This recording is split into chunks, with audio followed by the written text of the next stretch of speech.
Hello, friends. Welcome to Leaders on Tap, where today we're going to be speaking with Kevin Hefner. Kevin is the president of Lifespan Network, which is the largest association for senior care providers in the Mid-Atlantic. Kevin and I just have a wonderful conversation, starting with the influence of his parents and his grandparents, how that shaped him into the servant leader that he is, his mentors and moments, some incredible stories in terms of how he came to feel called into the senior space, and then his feelings about adults in any season and the dignity of those, and how specifically older adults are this large untapped source of wisdom in our society. So I hope you enjoy this conversation. It is certainly story rich, very caring, and reflective of a true servant leader's heart. Watch it, share it, and may your life and leadership be blessed.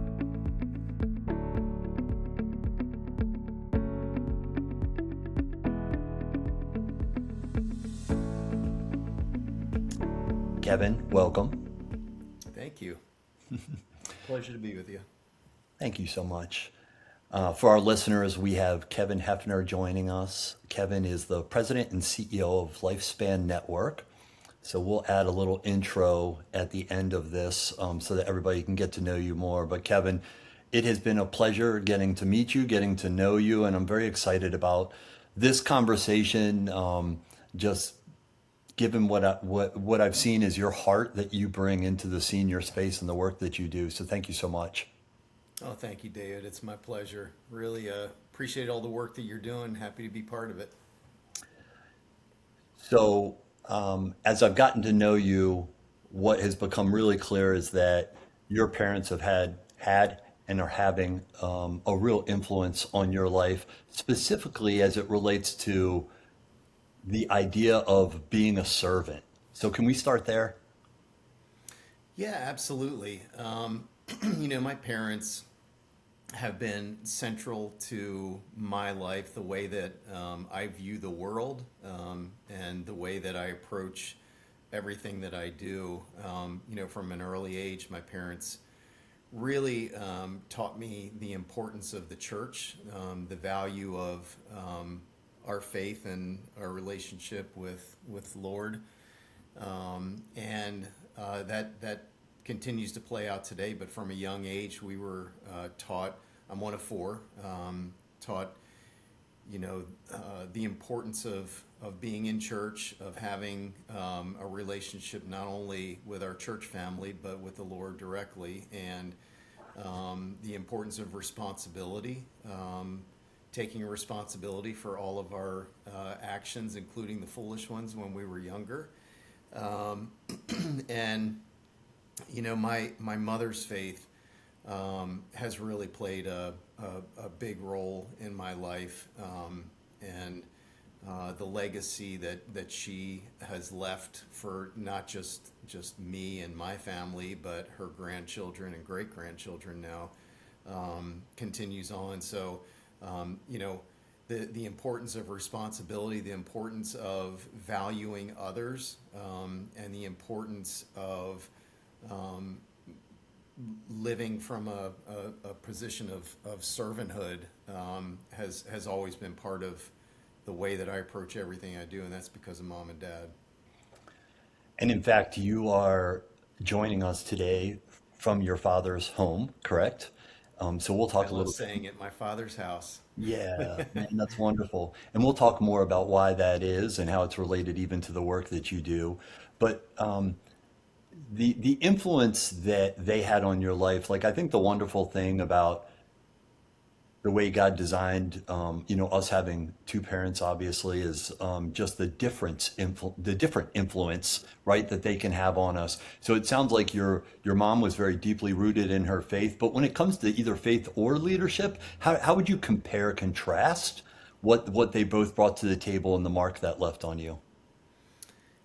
I think you make a really important point, and that is that it's important to have the influence of your father and your mother in your life, and that's the way that things were designed from the very beginning. And as with most of us, the things that my father brought in terms of his leadership of us was different than what my mother brought in her leadership of us, and they complemented each other in some really meaningful ways. I mean, I think we all understand, how a father can kind of bring a different presence than a mother, in terms of the father generally being more of the heavy hand, and the mother oftentimes being more of a soft touch. And that was the case in my family. We all feared more than anything else the phrase coming from my mother, "Wait till your father gets home," right? Because we knew what that meant. But they modeled their faith for us in different ways, but always together. And my father taught Sunday school growing up. He continues to teach Sunday school in the same church that my mother and father raised us in. He's been there for 60 plus years at this point. And we were just talking this morning about him. He's a snowbird, goes to Florida and has a church in Florida January through March, and was talking about, of all the things that you think, well, I'm looking forward to X, Y, or Z next year, golf, seeing friends. The first thing that he said to me this morning was, the church is really the anchor down there. I have church on Sunday, followed by lunch, and then Wednesday Bible study. So I've got 2 of my 5 days covered. So he was thinking of things in those terms of, how my life is anchored, and it's always the church. Yeah. What did he do professionally, vocationally? So my dad was in the caisson business, construction, heavy construction, foundations for large buildings, and was vice president of a caisson company. When I turned 15, I started working for that company during the summers, and that was really valuable for me in a variety of ways. The importance of hard work, using a sledgehammer most of the day, and picking up a broom and sweeping up when you didn't have anything else immediately in front of you. Just the value of work, and honoring that the way that God has taught us to honor the value of work. But we worked hard.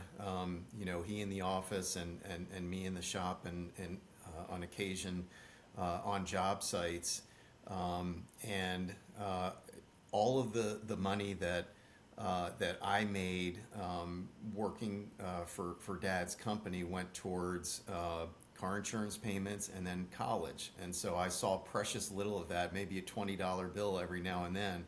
But that also taught me the importance of having skin in the game when it comes to your education, and really valuing Yep. the things that you're given, and valuing the dollar, and using it. My parents also modeled for me and all of us tithing, and the importance of committing to your church in a tangible way. So I enjoyed those years.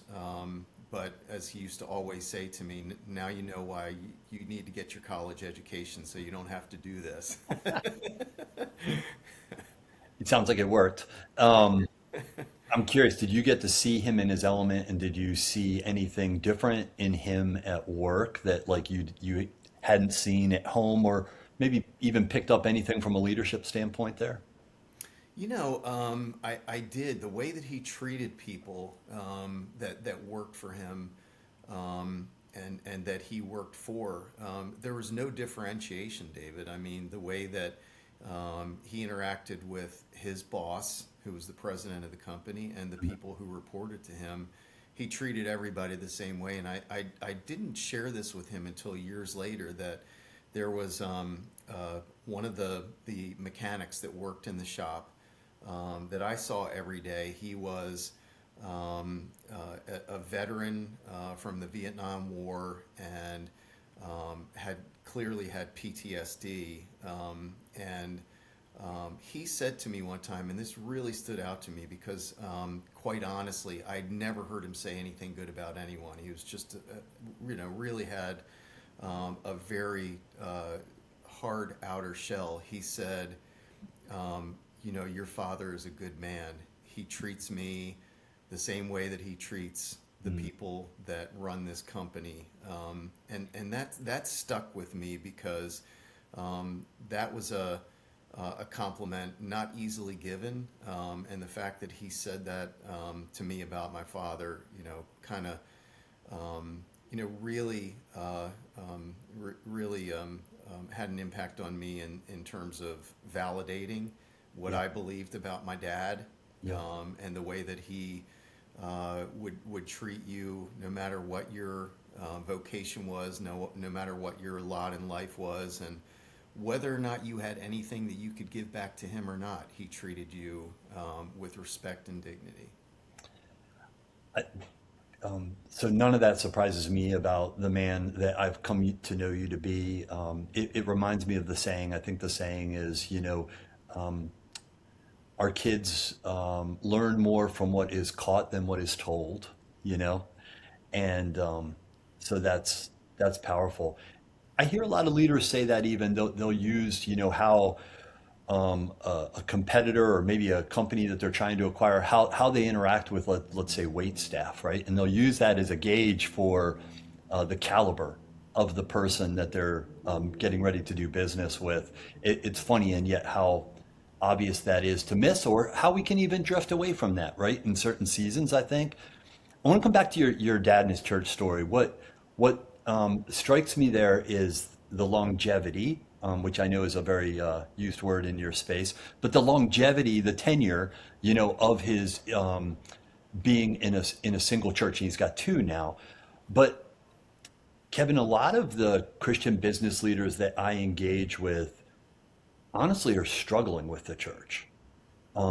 They've had a bad experience. They've come to realize the messiness of getting involved in ministry and leadership in the church. What do you attribute your dad's kind of long standing in the church to?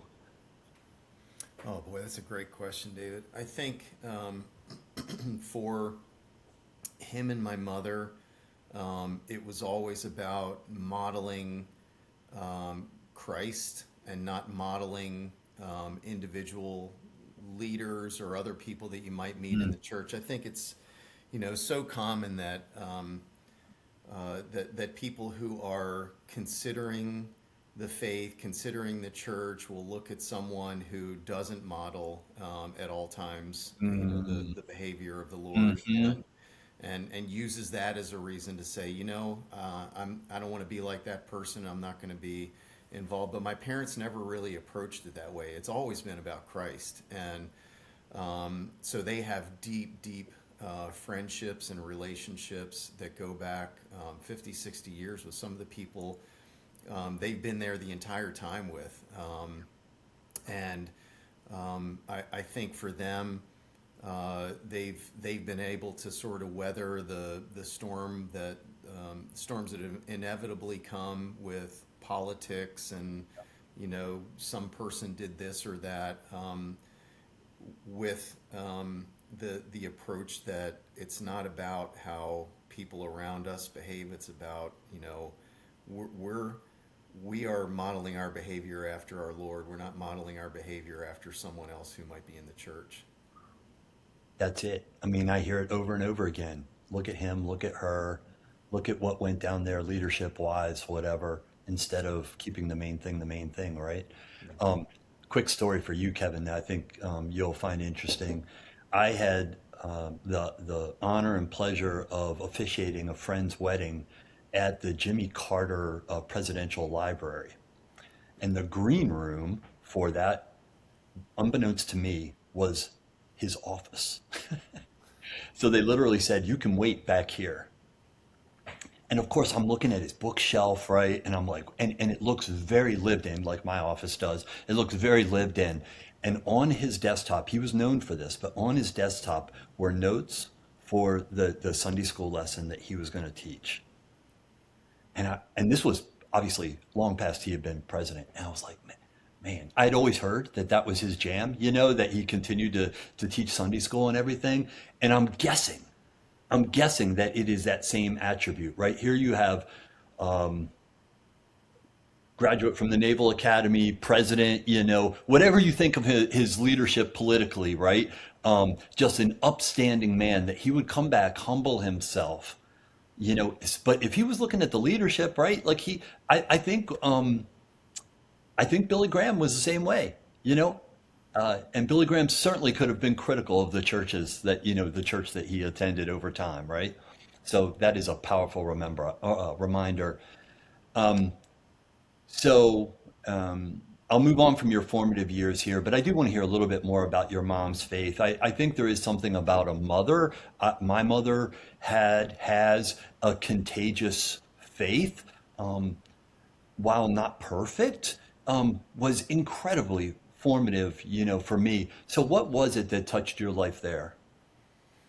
Gosh, mom, no matter what any of us were going through, was the safe place for Mm, us. mm, She was the person that we would go to, when we were younger with tears or with problems in school or with disagreements with each other even. She was the one who was the mediator, mm, mm, and who would always bring things back to that level of calm, that state of peace, um, because of her faith, mhm. and the way that she lived. It's funny you mentioned um, Billy Graham and Jimmy Carter. I'm sitting at my father's kitchen table, and directly across from me is his Bible, along with the upper room and the notes that he took this morning at Mm. 5:30 when he got up, as he does Wow. every morning. Come on. That never goes away, and it didn't go away from my mom. And she was the one who would always comfort us, and Dad was really the one who was helping us to grow, and to step out and to have courage, and to um, you know live in the external world, and still be able to do it with that anchor, that rudder in our lives. Can you think of a moment when you were facing a challenge, maybe as an adolescent or in college, where um, they came up beside you with that faith in a way that left a mark? Yeah, I think when um, I was 16 years old. um, this involves both of my parents. I was driving the family station wagon. My father had to go directly to a meeting one morning when I was working for the construction company, and so I had to drive myself up to the shop in Shrewsbury, where we worked. And it was a rainy morning. I was running a little bit late, and I was coming across Belfast Road. If anyone knows, that stretch. Was coming across, and skidded right into the guardrail and left a mark all the way down the side of the Oh station boy. wagon. Well, I got to work, and my father had no idea any of this happened. What I had no idea of was that he was planning to sell the station wagon to one of the guys who worked in the shop. So he brought them out. I hadn't seen him yet, Oh my to goodness. see the station wagon. He said, it just has this little scratch here and here and here. Kevin. And so, I was in fear of what would happen to me. And my father, um, on when we got home, talked to me more about, here's how you're going to pay for this, and Yeah. you have to take accountability. And I remember my mother coming beside me afterwards and saying, you are going to have days like this when things don't go well, but you always have that anchor, and you have the assurance that all things work together for the good of those who love Him. And so it just gave me that comfort. That was something that I thought was, in the moment, was disastrous, and I was going to be in so much trouble, never be able to pay for it. Had no idea he was selling it, but we laugh about it now, but at the time it wasn't very funny. Oh, I bet. I can imagine. I can imagine.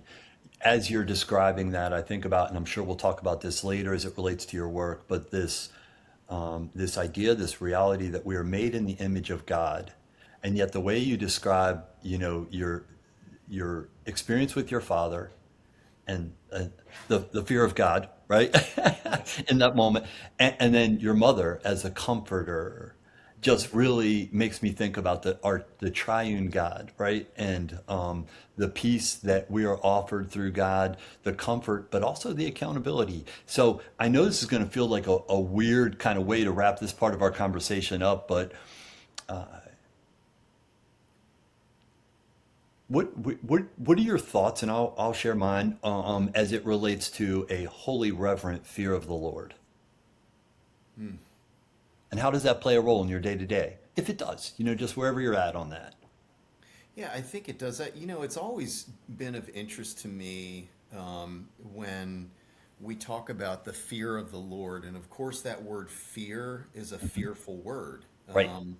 And I think there's a lot of depth to it in this context. In that, and I've explained this to my kids. When you're talking about fear in this context, it is a respect and a reverence. It's not a frightening kind of fear. Hmm. That Hmm. He has called us into relationship with Him, and we don't need to tell Him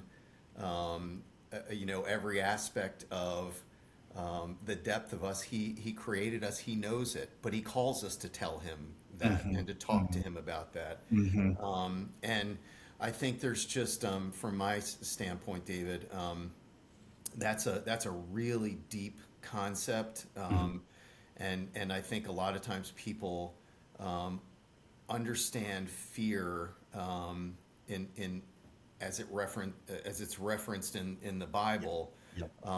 as the frightening kind of fear, Yeah. and there's so much more to And it. as punitive, right? Yes, yes, Yeah. exactly. There's just so much more to it in relationship with Him. There's a book by John Bevere and a study that I read several years back called The All of God. And he really repositions that word right around more the reverence piece. Hmm. And he unpacks that wonderfully in a way that made me realize the church doesn't do that really well. I think we avoid that, or a lot of churches, mine being largely from an evangelical background, we don't want to talk about that because we think we're going to trigger somebody or something. But I think, especially for us as leaders, I dare say, in business, I've been around long enough to know there's no silver bullet. But as it comes to our faith, that's as close as I've found. Like if I can really humble myself, if I can really see God for who He is, all He is, um, not just the sugar-coated love side, but from a justice side, from someone who loves me that much to not let me go off course from His design. It's been one of the most powerful things. And even when I'm talking to a lot of leaders, I'm curious, Kevin, if this is the case for you. We have very, very common that leaders have a season where they get imposter syndrome. And I met somebody recently, fellow C12 chair, who is actually leading a group that the CEO who bought my company, who I worked for, was at, and he said, this guy's got all kinds of crazy experience. It was clear he had imposter syndrome, and I had to remind him a bit. My hack for that is Jesus invited you to this, you know. So I'll use that as my segue to talk about this amazing calling and your journey into the senior space that started with two notable people. So can you tell us the story and who they are and how that influenced your journey? Yeah, my grandparents were very important in my life, and um, you know, we would oftentimes, my parents grew up in the Hamden section of Baltimore. We would oftentimes go to Hamden on Sundays and go to the church where my parents met and where my both sets of grandparents attended when I was younger. And they were just really intertwined in my life, involved in everything that we did. My grandfather, my mother's father, to the outside world was, the tough, crusty guy who, was a little bit grouchy most of the time. But he loved his grandchildren and would tell us that. And I remember the playfulness in him, of, sitting out on the front porch, and he was eating cherries. And there were kids playing in the front lawns of all the row houses up and down. And my grandfather, who at the time was in his 70s, was taking cherry pits and throwing them at the kids. And when they would get hit by a cherry pit and turn around and look at him, he'd say, "What?" Just the playful nature. And it was, it was all about relationship with the kids and with us. And, he loved us deeply. And I have a photo in my office of me with my grandfather. And my grandparents never had very much money, but they always had enough money to take us for ice cream. And the picture in my office is of me when I was 3 years old eating ice cream with my grandfather in their little dining room. And so when he got older, he was had to go to a nursing home. And I remember visiting him in that nursing home, and I remember being distraught as a child about the conditions and the care and some of the things that are difficult for a young person to see. I mean, I was 11 years old when he died, and when I was 9 and 10, I remember seeing those things, and that was difficult for me, and that was very informative, in terms of my role now. Certainly didn't know it at the time. But that was informative. Likewise, on the other side, my father's mother, my grandmother, at times when we would have gatherings at their house and they had moved out to Owings Mills, I can remember, as a kid, you want to play ball all the time, day and night. That's all you want to do. And there were times when people were busy around holidays. My grandmother would drop whatever she was doing. She'd go out and play catch with me. And that always stuck with me too. But both sets of grandparents were incredibly important in our lives. And as my career developed, you don't know the plans that the Lord has for you. But it is clear to me that those relationships and even some of those experiences really, really contributed to who I am and what I have been chosen to do. And how you go about that work, I'm sure. Yes, absolutely. Yeah, I have vivid memories as well. It is really one of the wonders how God uses skip generations, right?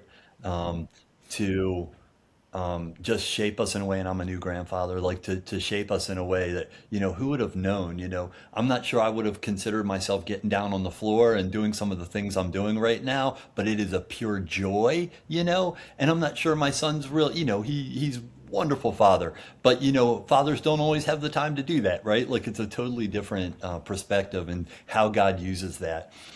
So then there were two influential people in the senior space, Danny O'Brien and John Erickson, as I recall from your story, that had an influence. Many people that aren't in the senior space may not know them. So can you kind of introduce them and talk about how they influenced your journey? Yeah, absolutely. And both are still friends to this day. So when I started my career in this space in 1997, John Erickson was part of our organization. He had founded a company way back when, called Senior Campus Living, which is now called Erickson Living. Um, Started in 1982 when he had graduated from Catholic University, was living in Florida as a real estate developer, and had come up to Washington for a reunion. And one of the clergy, one of the fathers at Catholic, said to him, "You know, John, there is, I know you're in real estate, there's an old seminary called the St. Charles Seminary out in Catonsville. You ought to go take a look and see if there's something you can do with it." And they explained to him that, you know, they were having a hard time being able to afford to keep the seminary going, and, you know, what could alternative real estate uses be. And David, this was at a time when there was no such thing as a retirement community as we know it today. There was no such thing as assisted living. There were nursing homes, Right. but it was just a Probably no very different. CRCs, continuing care like Right. that. Yeah. Correct. No continuing care retirement communities or CCRCs. Well, when John visited the seminary, and he, as he tells the story, I skipped my flight and, you know, went to take a look at this seminary and talked with some of the people there, and he said they could barely, you know, afford to keep the heat on so the plaster wouldn't fall off the walls. And he said the more I thought about it and talked with friends, the more I began to think that there was an opportunity to do something for not just retired priests, and he was in the Catholic faith, but for other older people who were looking for a place to call home. And so he was really the pioneer of retirement communities. Built this great company, but in the interim, you know, it's the details in the weeds that I find so fascinating. So John decided he was going to try and buy the property and develop a retirement community where you build out one building at a time in the model that Erickson Living uses today, which is truly unique. So he Yep. found a partner that was going to provide most of the financing. And the night before closing, the partner said to him, you know, I don't think I want to do 50-50. I think I want to go 60-40 my way. And John said, you know, I thought at that moment, this is somebody that I can't trust. And so he decided not to do the deal. And as he tells it, he was driving out I-70 here in Baltimore, and he said he pulled over and he said, "Lord, you know, I've maxed out all my credit cards to try and find a way to make this happen. You know, what am I going to do? What have, you know, you got me into?" And he said, almost in an audible voice, he heard the Lord saying to him, "John, I don't need your money. I own everything that you see. I don't need your real estate. I own all the cattle on 1,000 hills. I need somebody who cares about old people." And that really changed the way that he was thinking. So very quickly, as often happens with the Lord, you know, there were other opportunities available to him. And so he went to visit Geico, which at the time was investing, you know, based in Bethesda, investing in, you know, these kinds of real estate deals. And so went to meet with the board of Geico, walked in on a Saturday with a stack of folders, and they didn't have him on the appointment calendar for the board. And he said, "Well, I've got all these I've got to be able to talk to them." So he was able to get a word with the chair of the board, and the chair stepped out of the meeting, was talking to him, and he explained everything to him. And the chair of the board said, "You know,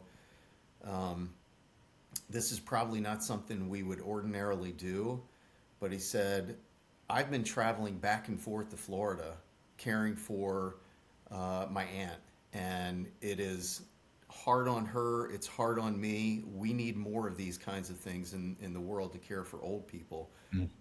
So I'm going to go in there and talk to the board, and we're going to fund this for you." And they did. And a few years later, after he had gotten things going with what is now Charlestown Retirement Community in Catonsville.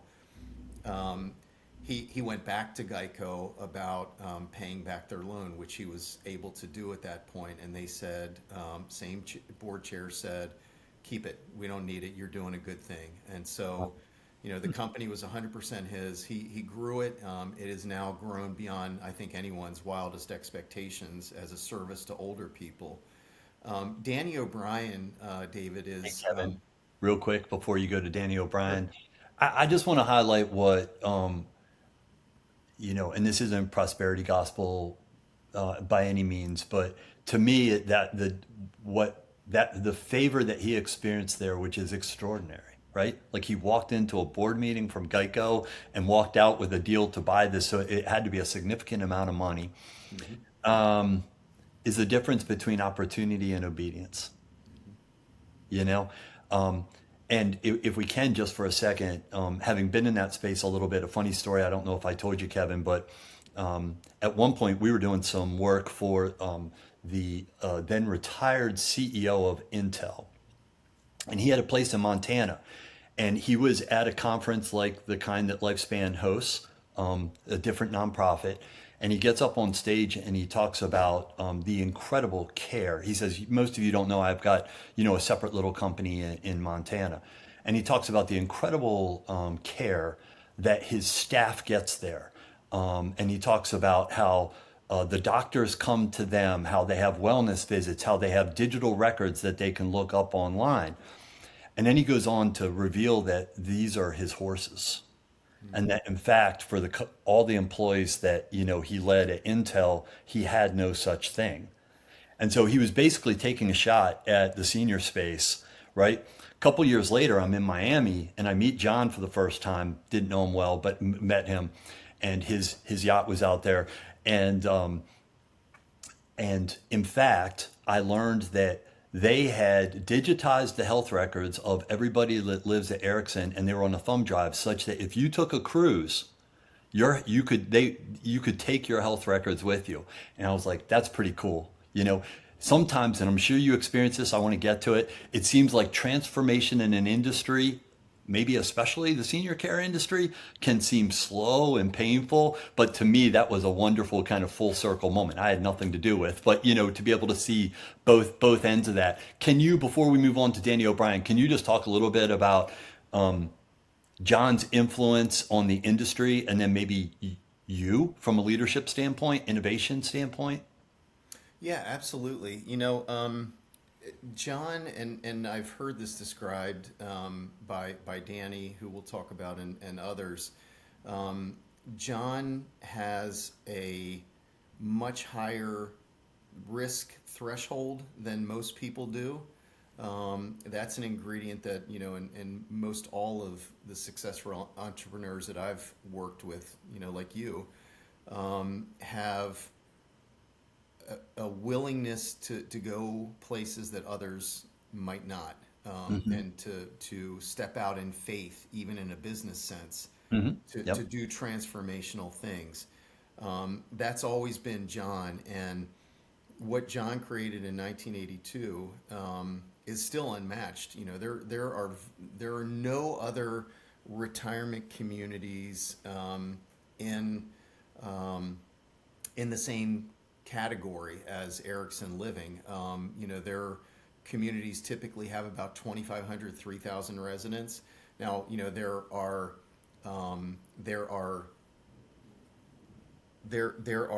seniors housing, or what we call naturally occurring retirement communities, as well as places that might have more seniors living there. We're all familiar with the villages in Florida, and even Leisure World here in Maryland that have more residents than that. But the uniqueness of what he built is that when you move in, you're assured that you're going to have care and whatever you need for the remaining days that you have, and you won't have to worry about that.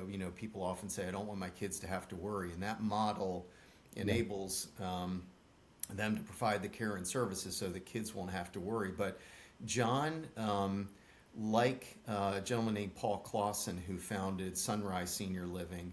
Hmm. Um, um, One of the unique things about this business is the people who are sort of the titans of the business who built it. They're still reachable and touchable, and they're still, you Mm. know, accessible. And you think about most other industries, banking, finance, trying to get to the CEO of Citicorp or Mm. whatever the case may be. Um, Much different than these titans in my field. And I think he has for decades been a proponent of doing what's right Yep. for older people first, and that the money will follow. And that's the ingredient that John and Paul and all of the others who built senior living have in common. Is they built it because they wanted to solve a problem and provide better care, better services for older people, and Yeah. the money followed. It wasn't Yeah. about the money first. That's big. That's big. I have an aunt and uncle who lived into their 90s. Both passed away within a year or two of each other up in, I think it's Kenneth Square in one of his retirement communities. And they were so engaged to the end. Just to give our listeners a sense, and I think this is relevant whether you're in the senior space or not from an innovation standpoint. There was a clear innate appreciation for the dignity of every human being that he had. They have TV studios that were operated Hmm. by the residents. Hmm. So cool.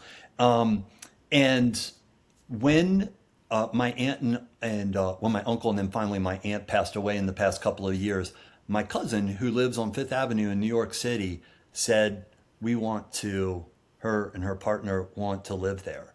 And so now they are moving into my aunt and uncle's apartment because their experience. I don't know a greater testimony than that as a brand, right? I don't know what that looks like transactionally, but it was to me that really sent a loud message, that boy, this place was really delivering a quality of life that, your kids would want to step into and literally move into your apartment kind of a thing. Well, and I think there's a connection to our faith there too, David, that we are built, we are designed to be social creatures. We are designed to interact with each other, from Adam and Eve and Adam's rib. We're designed to be with each other, and there's data that exists that demonstrates that living in that kind of environment increases longevity. I think we all know that intuitively, but the Yep. data supports it. And I think we've all heard the story about somebody who couldn't wait for retirement. They work hard their whole lives, they get to 65, and they sit in their recliner, and a few months later they're gone. Yep. We are not designed to be disconnected. Yep. And talking earlier about my parents and their connection to the church and the vibrancy of that is what we're here for, is to engage with each other and to influence and help each other. I think the thread you're pulling on there is relevant for anybody that watches these. As I recall, the stat is loneliness can impact, is it 7 years, take 7 years off your life from a mortality standpoint, which is kind of mind blowing. It has a greater impact than I think most chronic conditions or many chronic conditions and what else? Smoking, as I recall, and yet actually, Kevin, as I think the reason that this exists and that we're doing these live events around the state and so forth is because many leaders of all ages, right, find themselves in positions, pastors too, where they're very, very lonely despite being surrounded, by a lot of good people. And so, Mhm. I think there's a lot we can learn from our elders, Absolutely. as you well know. So now with that, tell us the Danny O'Brien story. Yeah, so Danny, I had been working for Lifespan for about 8 or 9 years. Erickson was our largest member, and Danny um, was one of the senior level leaders at Erickson. Worked directly with John, was on one of our boards. And Danny and I developed a really close relationship. Danny decided to leave the company and go to work for Grace Fellowship in Timonium as senior pastor. And I remember at the time him telling me that when he told John of his plans, John said, well, far be it for me to get in the way of the Lord. I'm not going to try and stop you. And so Which is Danny, saying a lot because I doubt he let a good employee go easily, you know? no. John's a tough businessman. Yeah, yeah. And in fact, I'll share with you, John now and Nancy, his wife, are residents in the Erickson community in Denver called Windcrest, where one of his sons, Craig, is the executive director. And I've said to Craig, can't imagine a harder job than having the legend himself Yeah, living yeah. Oh my in your goodness. community. But so Danny went off to pastor Grace Fellowship, very large church, and he and I stayed in touch and maintained our friendship. And in the interim, John was making a gift to UMBC to start School of Aging studies, the Erickson School of Aging. Very significant gift. And Danny had reached out to me and said, John would like for you to come over and lead executive education. I said, well, I appreciate that, but it would be kind of a lateral move for me, maybe not even lateral. And he said, well, let me talk with the university and John and see if we can figure something out. So they did. They came back and said, we'd like you to be the ambassador for the school, to represent the school and build relationships, which is what I really love to do.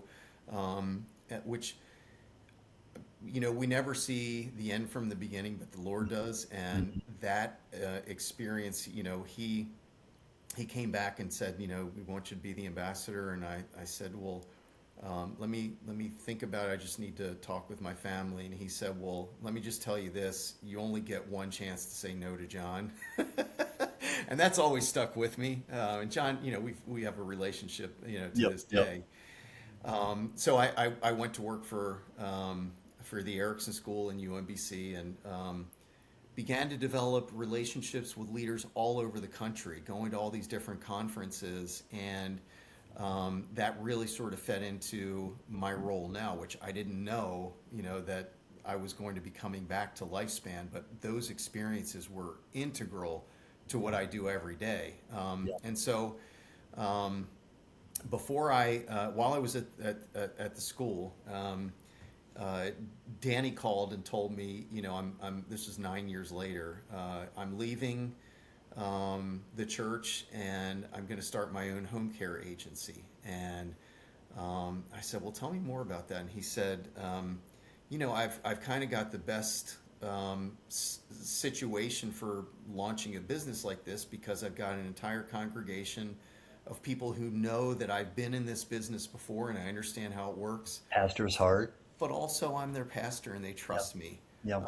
And so immediately, Danny started Avala Home Care, and which has grown incredibly the last few years.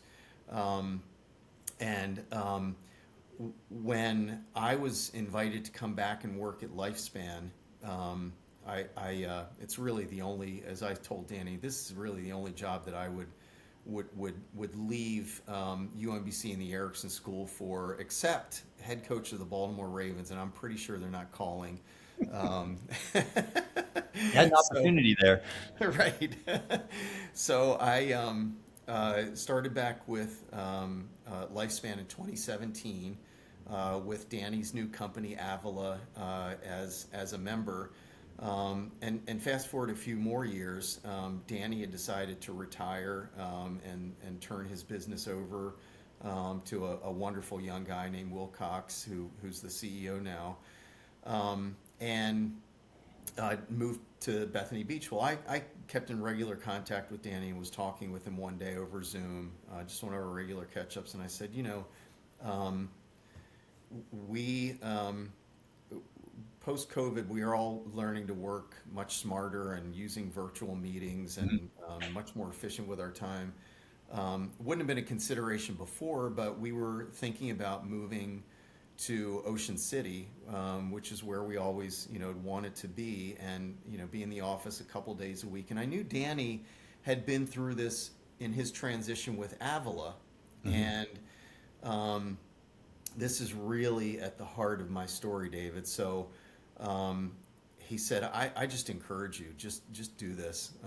And, you know, he had been on our board. He said, the board trusts you. They don't care if you work from the moon, you know, as long as you continue to do the, you know, the great job that you're doing. And I said, okay. So I talked with my board chair at the time, and we decided to do that so that I could be in the office a couple days a week. My wife could be in her office up in Sparks a couple days a week. And that in between, we would be able to stay with my parents. So the way that we had planned to do things was, you know, my wife would work Monday and Tuesday in her office, commute from Ocean City Monday morning, stay with mom and dad Monday night, and then come home after work on Tuesday. And for me to do the same thing on Wednesdays and Thursdays. And we went into it, you know, had asked mom and dad if that was something that we could do, and they said yes, you know, would love to do that. And at the time, we thought, not only is this great for us in terms of our jobs, but it enables us to spend more time with mom and dad, which is a gift to us. Yeah. To be able to spend that time with them by design every week. And we knew that we'd be able to be with them more time than we were when we were even living closer. And so we began to do that. And in July of last year, we lost my mom. And none of us really saw that coming. And, you know, I think, you know, here as I sit with my dad, you know, we've continued to do that. And it has been such a gift for all of us. You know, I think we all appreciate having that time together. As I've talked about it, you know, we're all here designed to be social creatures. Well, our families are central to who we are and what we do. And having now being able to be here for my dad, with my dad, you know, and for us to be able to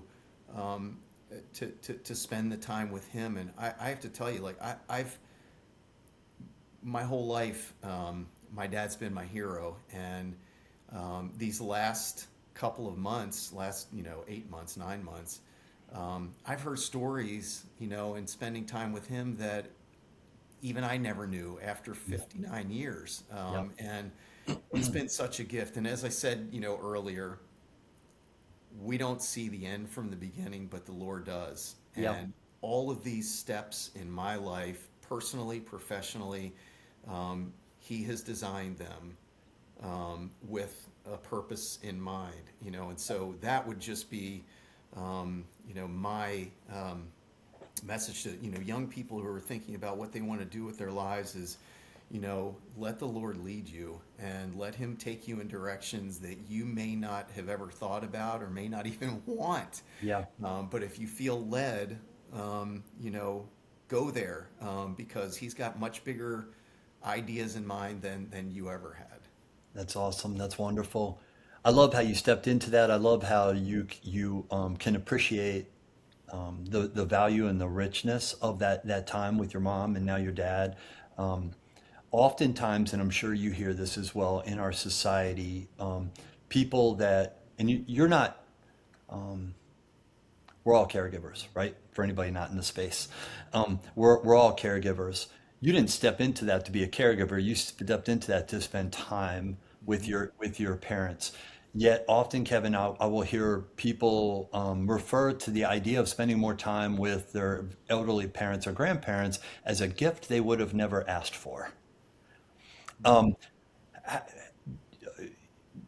why is that? And what do you see relationally, dynamic wise going on in our society that maybe has made what you're doing actually pretty unusual? Yeah, it's a great question. I think our society has, in many ways, largely moved away from intergenerational relationships. Maybe not necessarily always on purpose. But life has a way with technology of getting faster Hmm. and more busy, Hmm. and people move. We're more mobile now than we've ever been before. We've got Hmm. more financial resources than we've ever had before. Yep. And so oftentimes, you find an adult child maybe living on the West Coast with an elderly parent living on the East Coast. Yeah. And so thank goodness there is such a thing as senior living, that structure where there are professional caregivers that can step in the gap when needed. But I think there's been something lost, David, that in all our prosperity, there is really something to the importance of sitting at the knee of your grandparent or of your parent and listening to them. As you and I discussed last time we spoke, there's a very famous guy in our space named Bill Thomas. And Bill Thomas, I had the pleasure of working with the Erickson School, but Harvard trained physician, brilliant guy. Hmm. He said to me one time, and this really stuck with me, he said, older people are the largest repository of accumulated wisdom that the world has ever known. Yeah. And then he drilled down on that and talked about how, we may understand this bit of knowledge and information. We might understand this bit of knowledge and information. Older people know how they all fit together, and that's the wisdom part and their faith that contributes to that. And that really stuck with me, and I think we would do well to purposefully try to establish those intergenerational relationships, Yep. and to connect older people with younger people for that that transfer of wisdom, Yeah. and that relationship. We work very closely with the Ed Reed Foundation, and Ed Reed does a lot of great things in Baltimore. The Booker T. Washington School supports them, but a large part of what they do is help to create those intergenerational relationships in an urban setting where they don't exist. There may not even be much of a Yeah. parental Yeah. relationship, Yeah. but that is that's important to me, and I think that's something that we need to get back to. You mentioned Avala earlier, and you referenced Will Cox, who's now the CEO. So will be part of our live audience conversation in a couple of weeks, and I'm really looking forward to that. He's got a powerful story, starting as a care coordinator, but even before that, young life. So I'm very excited to hear his story. One of the cool things is I was learning more about them that they do is this senior prom. Hmm. Speaking of intergenerational activities. And oh my gosh, just to look at the pictures of that, just so life-giving. It just, every once in a while you get a taste of probably what it's like in the kingdom of God, right? And like when you see those generations loving on and pouring on each other, like almost, I want to say as equals. They're not looking at each other as old people, young people, or whatever, right? Just, but with and joy, with just pure joy. And I'm like, that is the most life-giving thing I've seen in a while. Um, so I love that. So getting back to your work situation, you described something that I want to pick up on, and that is created a, a workplace that offers a lot of flexibility. How does that play out in terms of the culture of the organization that you lead? And maybe tell us a little bit about Lifespan now that we're there. The culture you lead and the team, your ability to recruit, all that. Yeah, absolutely. I think I have it was modeled by my parents from an early age to be a servant leader. That you don't walk past a piece of trash on the floor. You don't not wash dishes. You do the things that servants do, and I've always attempted to model that in my work life. That I sling boxes around when we need to move boxes, and we all contribute and help each other as needed. But the people that work for Lifespan have a home life where they spend, 2/3 plus of their time. And so that's important. And in order for people to function at their highest level, it's not all about business, but there is that aspect of it that we Mhm. want people to function at their highest level in the business Yep. Yep. environment. They have to be happy at home, Yep. and they have to be fulfilled. And so we've been very purposeful about saying, not only do we support you going to that child or that grandchild's recital, the ball game, the practice if you're in coaching or whatever that may be, but we demand that you do that. That's part of your responsibility to your family is that you are engaged with your family and your spouse, your kids, your grandkids, and so what we ask everyone is, look, if you're taking time away, that there are things that we all move very quickly. We all have our email and our text on our Yep. phones, and we're present all the time. That you know what's required in your position, and if you're not able to accomplish something because of a family commitment, you just need to let us know so that we can fill that void. And so we cover for each other. We make sure that all the responsibilities are managed. But we're also clear, David, and I think this is important, that this is a privilege that we provide to our workers. It's not guaranteed, and so we expect you to act responsibly with that. But having said that, and we're all professionals, we expect you to go to those recitals and to those ball games and to those church events, the things that you need to do. And I think it's a big reason why we have our CFO has been with us for 32 years. Wow. Our COO has been with us for 22 years. Mm. We've got a lot of longevity, no pun intended, in Mhm.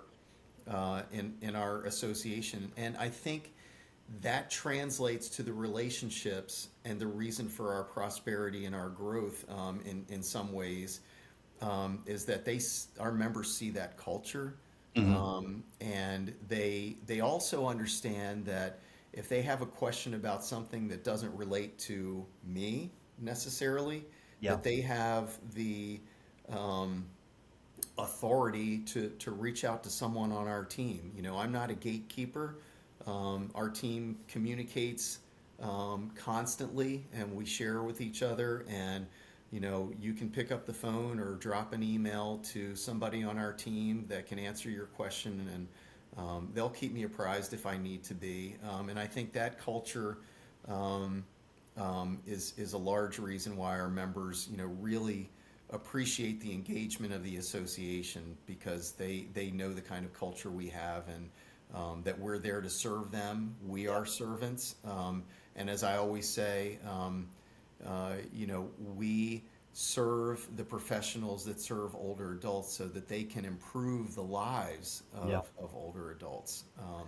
So we're proud of that. And to your point about lifespan, we are an association, a trade association that's got about 515 institutional members in Maryland and Washington, D.C. that, they're everything from retirement communities to assisted living communities to nursing homes and home care, adult day. And our job is to serve them. We represent them in Annapolis, in Washington with our national affiliate, the American Healthcare Association. We do education for them online, on demand, and in our classroom space in Columbia. And we create a community for them so that oftentimes with an association, the best thing we can do is put people together and Together. then get out of the way and Mhm. let them do business. And so we do a whole host of events, like Taste of Senior Living, which showcases the chefs in senior living and lets people, That's appreciate how talented they are. And showcasing that. yeah, Yeah. and golf tournaments and pickleball events, and our largest event of the year is our annual conference in Ocean City, where I'll just a quick plug. We are going to have about 800 people there, typically professionals in every area of senior living. And we do about 64 educational sessions, 100 plus exhibits, and a lot of social activities. And our keynote speakers this year, we have three. The first two are Joan London, who people may remember from daytime morning shows, and now is the spokesperson for a Place for Mom. So Joan's going to come and speak and share her book. And Jillian Michaels, who I'm afraid is going to make us all get up and work out, but she's going to be talking about the importance of That's fun. staying fit and healthy. So excited about Kevin, um, funny story along those lines. The first time I went to Boston, it was for a senior conference, and I was out for a morning run, and I knew that this was ARP, and I knew that they had a morning workout event. And as I'm running by, I see a big ballroom and a sign that said LL Cool J. And so I don't know if you know who he is, but he's my generation, right? I grew up with his cassette tapes, and I'm like, you gotta be kidding me. So I walk into this empty room, and I just literally walk up to the stage that's maybe 12 by 12. And slowly the room starts to fill, largely females, and they're wearing their yoga suits and everything else. And LL comes out with his trainer and calls me up on stage. And this was a very rhythmic workout, and let's just say that's not my giftedness. And so I got to bring a lot of levity to that morning's workout. We'll just put it that way. But it was an intergenerational thing that I just loved. It was a wonderful memory. Hey, I want to come back real quick. I want to highlight. I think you said there was a lot in what you said about how we nurture and create culture when I asked you about flexibility. And I just want to highlight a couple of things. A lot of times when I hear business leaders talk about, their complaints about the workforce and the demands, what they feel like are demands there for flexibility, but also from the workers themselves, yes, I have flexibility on Friday, or yes, I only have to go into the office a couple of days a week. A lot of times, the unintended consequence of that is an always on work culture. And so, a little bit what I heard, Kevin, in the way that you're leading there is making it a priority, making it clear. And I'm sure that's based on your values, the values of the organization, that these family events, whatever it may be, are in fact a priority to the extent that if something needs to give, we got you, you know? But also that accountability piece, right? Like sometimes I think as leaders, we can conflate in especially small to medium sized business leaders, our pendulum swings from, I don't know, I guess I just need to be flexible, and that means I can't hold people accountable. I can't have a culture of accountability. So it sounds like you have a lot of intangible things you're doing there that I want to give you credit, but also highlight for our viewers that I think that's the kind of stuff that really creates a workplace that people feel like they can bring their whole selves to, which is ultimately what you were communicating about, how your members see you guys. So I want to move on here and talk about you are in a unique position because of the number of leaders of other organizations that you work with, but also, if I'm recalling correctly, your membership base is made up of both for-profit and nonprofit, or is it all nonprofit? correct, for profit and nonprofit. Yeah. Do you see any distinction there in leadership styles, mindsets, anything that might be beneficial to talk about? Yeah, I think, and I've sort of been in both domains, meaning that when I started with Lifespan was then called the Maryland Association of Nonprofit Homes for the Aging in 1997. Only had nonprofit members. And a few years later, the Maryland Assisted Living Association, there was an overbuild, and they were losing members, and they were not going to thrive and succeed. And so we merged, call it a merger, with the Maryland Assisted Living Association, which meant we were now taking on for-profit members, which our bylaws didn't allow per se. So what we were able to do is to create a central circle of nonprofit members and then an outer circle that included for-profits, and that's called Lifespan to this day. Okay. So I've worked with nonprofit providers, with for-profit providers throughout my career, and I will say this: there's no credible evidence that demonstrates that there is any difference in healthcare outcomes based upon tax status, whether you're nonprofit or for-profit. Hmm.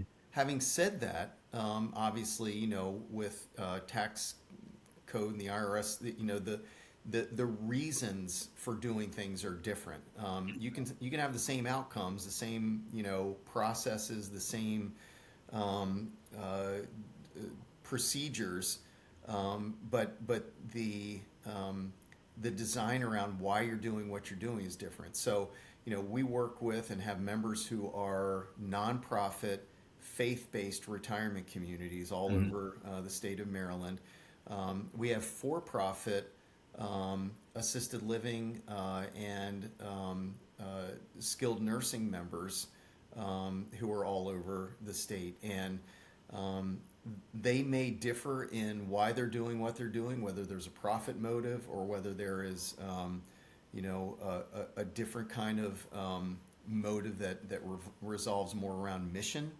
But the outcomes, there, as I always say, there are good and bad nonprofit providers. There are good and bad for-profit providers. Yep. What we've always felt is they have much more in common than they have that separate them.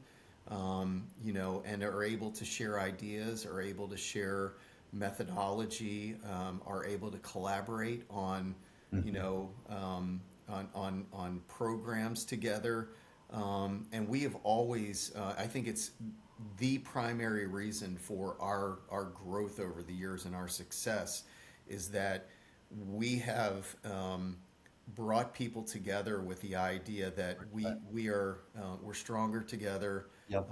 We can share ideas. Doesn't mean we're going to do everything exactly the same way, but what unites us is more important than what divides us. And what really tends to kind of to cause that to gel for our members is the outcomes and motives in Annapolis and in Washington when it comes to policy. We have lobbyists that represent us in both Annapolis and Washington, and speaking with one voice is incredibly important. By the same token, in the media, when there's a story about a bad outcome, a bad provider, that lowers all ships. And so we are all in this together, whether we want to be or not. And so that's always seemed to resonate with our nonprofit and for-profit members, that whether we like it or not, we're in this together. And so the more that we can collaborate and work together for common purpose, the better off we're all going to be. Yeah, even in the stories that you've shared today, with John Erickson, like you can see where we can definitely learn from each other. And if this is too granular or not a place you're comfortable going, you let me know. But I am curious, how could you speak to what you see as the threats and opportunities as and not even just in the senior living space, but in the senior space, but threats and opportunities as a nonprofit leader, let's say at the executive director level, versus a for-profit CEO? I think, just in a broad sense, David, this field,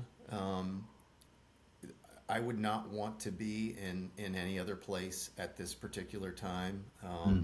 That being able to live, as you and I discussed, here and now as it relates to the Lord's work, I mean, what could be more exciting than being where we are? By any definition, we're closer to his return than we've ever been. That is fact. And there's also in our space, in our world, the fact that on or about 2030, there will, for the first time in our country, be more people over the age of 65 than under the age of 18. First time ever. And so that has big implications for senior living. For As society. society, and as I often joke about this, but we don't have to be particularly good at what we do, because we're in the right place and we're going to grow whether we're good at it or not. Hmm. That's just, of course, kidding. Yeah, tongue in But cheek. this field is growing exponentially. I often share the story that you can stand on one street corner in Bethesda, and from one vantage point you can see Sunrise Senior Living, Brightview Senior Living, and Brookdale Senior Living, Hmm. all 200 plus resident buildings, and that speaks to where we are headed and the opportunities that exist.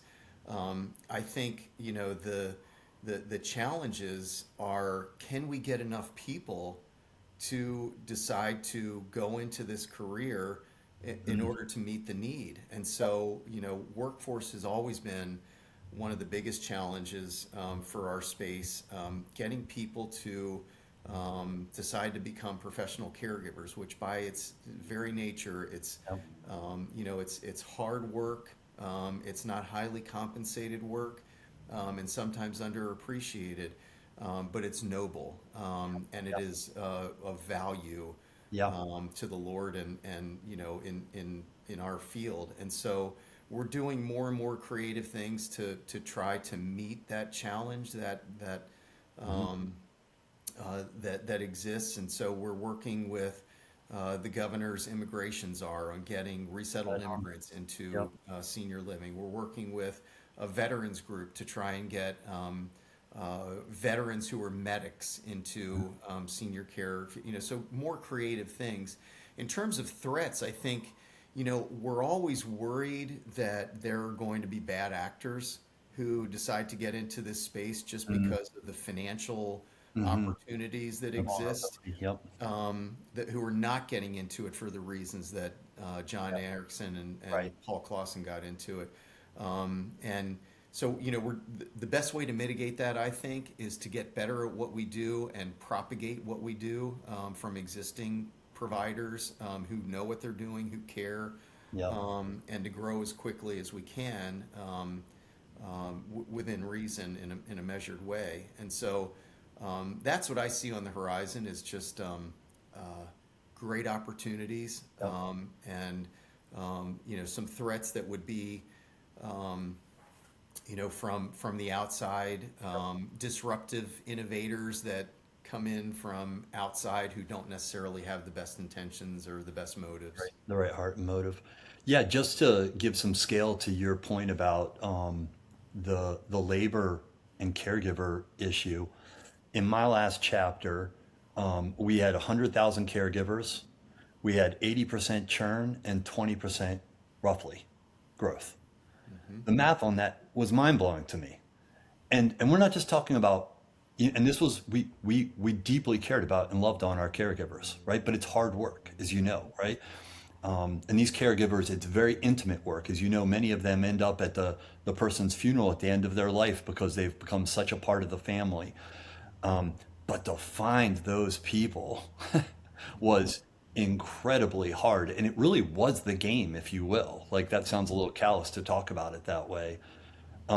And then your point is great about, making sure that people coming in with the right heart. I'm curious, the Erickson School was what was really the mission there? Was that at all aligned with what you're talking about there? Yeah, very much so. So John said at one point, and this really kind of delivers the message. He said, we are on the cusp of explosive growth in this field. We can't pull people off the service line at McDonald's to lead senior living communities. And I think everybody understands what he's talking about there. That the leaders in this field need to be well prepared, well trained, Yeah. because it is complex sometimes.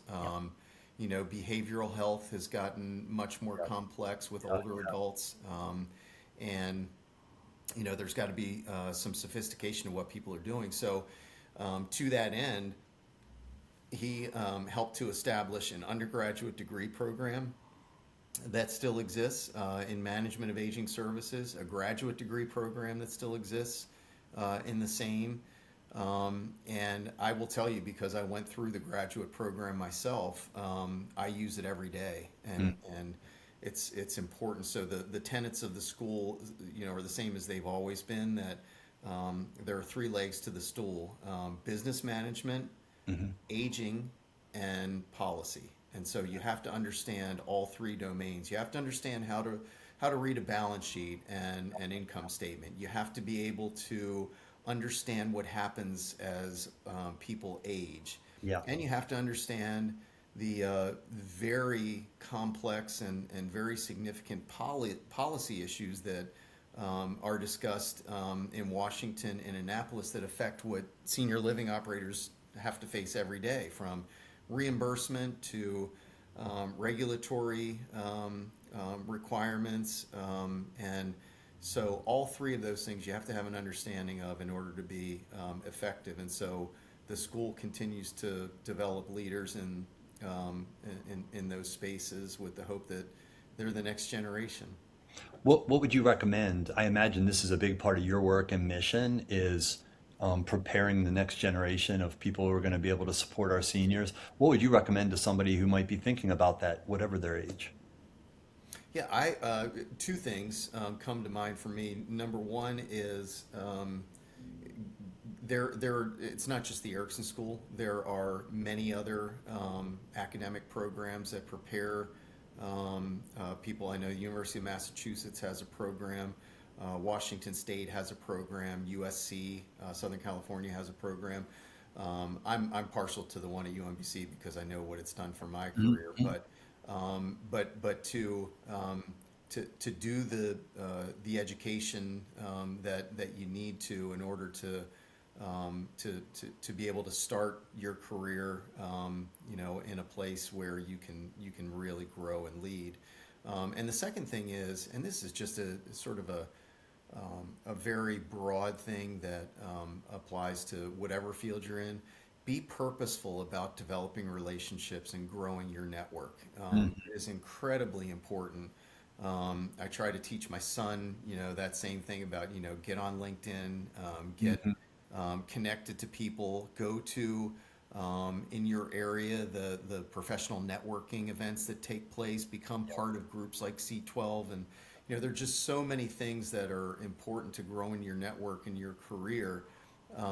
And as I've often said in my life, I'm not the smartest person, but I know a lot of people. And wise person said, if you're not very smart, you better know somebody. And so that's been my approach, is developing those relationships and trying to connect people.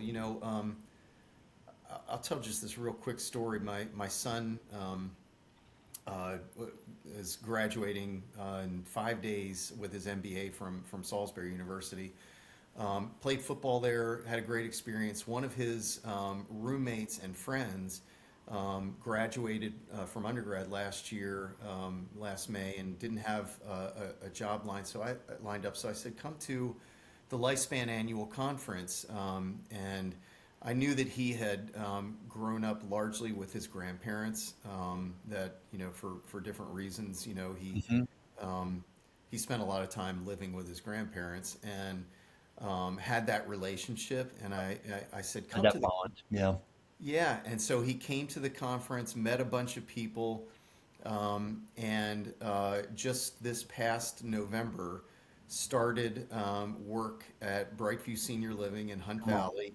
Said Wow. it's the best job he's ever had, and he's going to be a star. He's going to be a leader in this business someday, and it's because of those relationships. Because somebody trusted me when I said, hire, talk to this young guy. His heart's in the right place, and Yep. Yep. that's the kind of thing I live for, is making those connections. And I think it's incumbent upon us to try and help others. It's part of our faith, particularly helping younger people to get started and make Yeah. those connections. I don't think we oftentimes realize the power that we have as leaders who have been in a particular space for a few decades, just the number of people that you know and people who trust you, that's some real power that the Lord has invested in you. You know, you ought to use it to help other people, and that's those other leaders that you know that trust you, that you can say, hey, David, talk to this young person. I really think he might be a good fit for you, and if not for you, then maybe for somebody you know. And Yep. you know, those things matter, and it can change lives. I think if COVID taught us anything, right, it helped us remember how important that is. I remember probably pridefully bragging before COVID. I'm not a networking guy. Like I don't like going to those events. I would rather do this one on one. So I'm so glad that you mentioned that those opportunities exist and encouraging people to get out. Young people or old people to get out there who are maybe looking for that greater purpose. And God will. You know this well, but. Oftentimes just taking that step, right? And God will speak into that. It'll be, like you said, one person that comes up to you and says a word, like was the case for you, that changes the trajectory of your career. So what a wonderful way to end. Let me ask, as you think about your tenure at Lifespan, like what are you most proud of? You know, I think what I'm most proud of is the way that we have been able to bring people together. You know, I think we're called to do that. I mentioned, you know, the merger that took place with the Maryland Assisted Living Association about 25 years ago. Just about 2 years ago, we merged with another association, Health Facilities Association of Maryland, which is primarily nursing homes, and that, you know, fostered some additional growth. I would love to be able to bring this entire industry together under one umbrella before, as my old boss used to say, I go to rewirement, not retirement, but There you go. rewirement. There you go. And I think that would be something I'd be very proud of. We're almost alone in our space, but we do have a little bit of competition, and I'd love to be unified, you know, as a sector, as much as possible. But really, just bringing people together. I mean, over the past almost 30 years, the number of connections that, you know, we've been able to make to help people grow personally, professionally. I'm really proud of when you change lives in a significant way and change trajectories. That's something I'm really proud of. But I'm also proud of the way that we've brought people together who might not seem to have a whole lot in common, but when you drill down, you figure out they do. And I think that's what we're called in our faith to do, right? Is to bring people together. And you know, there's not one way to do that. You know, there are different ways to get people, you know, involved That's in, right. in senior living, just like there are different ways that the Lord, not us, will bring people to Him. Yeah. And we need to be open to all of those things and recognize it to the degree that we can, and be as a friend of mine used to say, be a link in the chain of someone's you know, path to salvation. So it's been a great journey. I never envisioned that I'd be able to interact with so many caring and loving people. That's been the greatest gift to me. You know, I hope that we continue to bring people together and show them that, you know, what unites us is far greater than that which divides us. So I want to end with a question about your comment about rewiring versus retirement. I had the privilege of meeting Neil Clark Warren, who was the founder of eHarmony at it was called the Silver Summit at CES a few years back, several years back, and he got up on stage and talked about how he had come out of retirement, and his quote that I'll never forget was, "There are only so many houses you can build, and so many rounds of golf you can play." You seem like a man who understands that. I talked to him later. He turns out he's a man of faith. I don't know if you know that. He went to seminary. He built eHarmony based on biblical principles. And then he went on to work on a platform to help older adults connect with their purpose. And so I just want to end with that question for you. So as you think about what's next for you, how are you navigating that? How are you thinking about that? What are you looking forward to? That might be far off yet. I don't know. I'm not trying to rewire you right now. Yeah, well, as they say, Lord willing and the creek don't rise. I would love to be able to continue to do this for another 10, 10, 12 years. Come on. That's Um, awesome.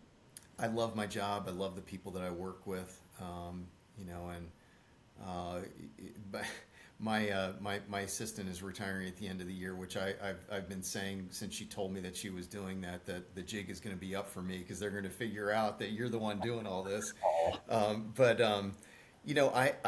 I think as you and I discussed, there's not really um, anything that I've seen, biblically directly related to, we're, commanded to retire, we're commanded to step away and do nothing. We're develop, we're beings, human beings who continually develop, and the Lord is continually working on us throughout our lives. And so, I think what rewirement affords us, if we're given that gift, is the opportunity to have kind of a blank canvas, a tabula rasa that we can, you know, that we can do some things differently that maybe we weren't or didn't feel like we were able to do before, and to give back, in some meaningful ways. I know people who have rewired and decided to drive for like Uber or something? no, to drive for Meals on Wheels, Oh, yeah. or to, Wonderful. pick up, day old bread from grocery stores and Hmm. redistribute that, and Yeah. to continue to serve, but in a different way that might give you, joy in a Yeah. different way than your job does, your current job.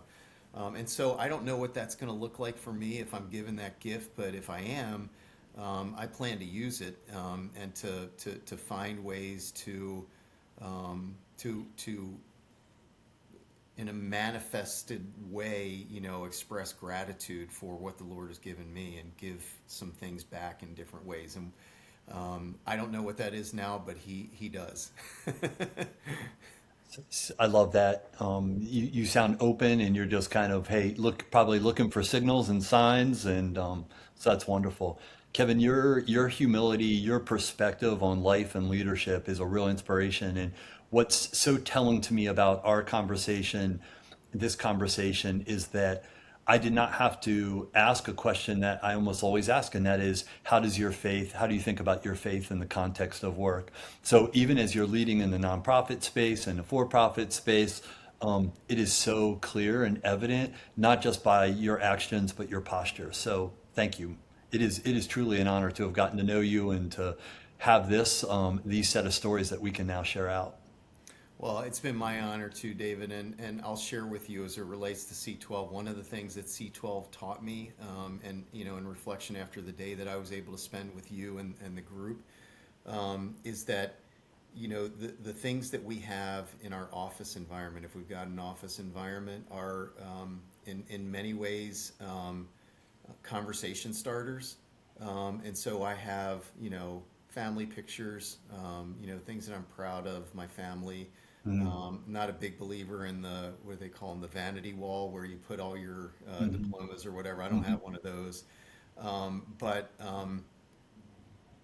during that conversation that day with C12, we talked about one of the other people who was in the room about having a stack of Bibles in a place in the reception area. And it caused mhm. me to think about, I've got all these pictures in my office that are conversation starters. Why would I not have something in my office that might cause somebody to say, Yeah, what's that, that will point them yeah. to the Lord? And so that's something, tangible that's kind of changed in my world, thanks to you. So Oh, come on. That's appreciate awesome. all the work you do.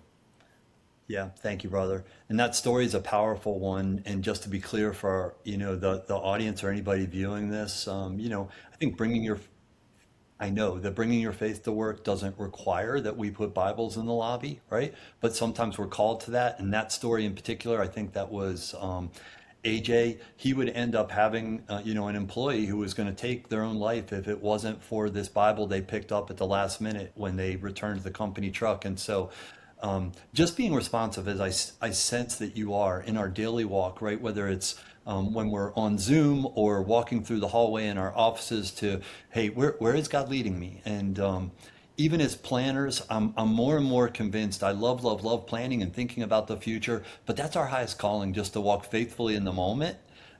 So you even doing that with those artifacts, I in fact have one right here you might see. So that's a buffalo you probably remember me talking about. And it serves as both, I didn't put it there to be a discussion point, but I understand the power of artifacts, right, and things that we leave around. But it's as much an inspiration for me, right? Sometimes, I'm on a Zoom call, or if I'm having a hard time, like it's like, yeah, like I need to be, head into the wind, sticking together, with this person that's going through whatever their storm is. So anyway, Kevin, this won't be the last of the conversations. If I had known about your annual conference, I would have absolutely suggested we do this live from there. But I'm so curious now to go and see your leadership and team in action. So thank you and good luck with that next week. Thank you. Appreciate that, David. Okay, take care. You too. Bye bye.